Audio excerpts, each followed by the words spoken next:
city of Poti, Georgian troops sit handcuffed and blindfolded on Russian vehicles. The convoy moves out. No word on where the prisoners were taken. Along for the ride, U.S. military Humvees towed by Russian vehicles, equipment that had been used in earlier U.S.-Georgian military exercises. The movement comes along with questions about whether Russia is really keeping its word on a shaky truce in a brief war that's heightened tensions between the Kremlin and the West. I think there can be no business as usual with Russia under present circumstances. In Belgium, Secretary of State Condoleezza Rice called an emergency meeting with NATO leaders, trying to figure out how to respond. Rice says Moscow is playing a dangerous game.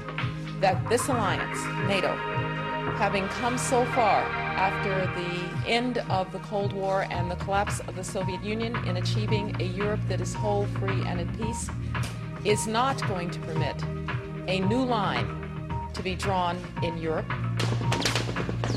Russian troops drove Georgian forces out of South Ossetia last week. The ceasefire requires both sides to return to positions held before the fighting began. But some are questioning whether Russian forces are withdrawing at all. A small column of Russian tanks and armored vehicles was seen leaving the strategic Georgian city of Gori Tuesday. But elsewhere, Russian troops still man checkpoints and show few signs of packing